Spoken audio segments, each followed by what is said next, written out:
So now Denver allocated $5 million for a hotel for homeless. Did I read that correctly? Yeah, I mean, if you think about, and I appreciate the work that we do to help people experiencing homelessness. We actually, I mean, you imagine it's so much more than that. But there's one particular issue. We've done a couple of things in my district, and where we've worked with acquiring a hotel, because the challenge with people experiencing homelessness is the speed it takes to house an individual. Like if we're going to build housing, I mean, that takes months, that can take years to go through the city process to do that.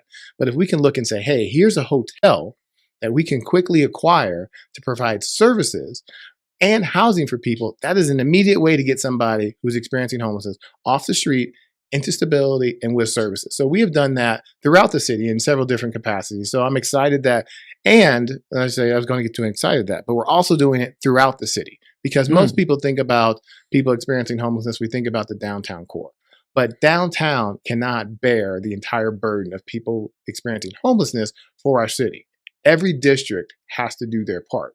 And so that's one way that we're doing it in District 8. And there's certainly others that I won't mention, but I appreciate the fact that we're putting our money where our mouth is to help acquire this hotel. And we're doing this with several different funding sources. So it's not just the city that's acquiring it, getting dollars from the federal government, but we're going to acquire this, we're going to house people and get them the services that they need. Okay, so it's pretty much you're just going to buy a hotel and say, hey, homeless people, you can live here. Well, certainly, I mean, that you quickly generalize. Yeah. That's what I'm kind of not like, hey, you can live here, but acquiring, and also because the city doesn't provide the services. So who's going to be the program manager to run the program? And is it a credible one? Is it reputable? Do they have a history of success? I mean, and that's why people sometimes get like, why is it taking so long? Because we have to make sure we have the right partner in place to provide the services to all those individuals. But we're moving forward with that, and I look forward to the results.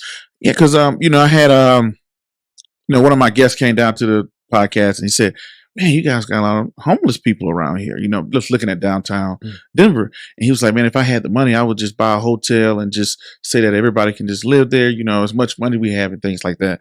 So when I came across that and saw that, I thought that was very interesting. And I said, why won't we do that to other cities? But when you brought up the administrative piece of, hey, now that we put the $5 million there, we go buy the hotel, what's going to be the process? Who's going to live there? What about like the upkeep, housekeeping, and who's going to, inspect the rooms and make sure, is it a long-term thing, or is it just, hey, you only get 6 months and then you have to move? Who's going to pay for the bed sheets and the pillows? And it's a lot going behind the scenes that, we think of in a general way. We can look at a hotel and say, man, just get these people off the streets. But, the administration side is, and that's the part that keeps it slow that you're saying. When you think about the details of it, that's when you're like, okay, well, who's going to manage it? And now for a situation like that, do the city create a job for that person to do? Or do companies or independent contractors come in and just bid? And that's exactly why we have to make sure we have the right provider in place, because people experiencing homelessness, just like any other thing, people have different needs. Maybe the need is, I just need stability over a roof over my head. It could be substance abuse. It could be a mental health challenge. It could be numerous things that is preventing an individual from becoming stable.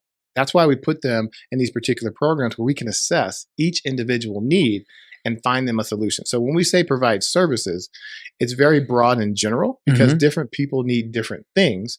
And so that's why it takes time to find the right provider. And then in turn, because you think about it, let's say we just acquire a hotel. Well, does every hotel have a kitchenette?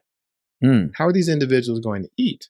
Is the expectation is they go buy their own food? Well, people experiencing homelessness, some have the means, some do not. And so that's why these are all the things we have to take into account before we move forward with acquisition, before we move forward with provider, and then determine who are the right individuals to be there. Because this particular hotel may not be right for every person experiencing homelessness. There might be a particular niche that we need to focus on here and then create another solution at a different location. Okay. So now, someone who's, you just brought up on entrepreneurship.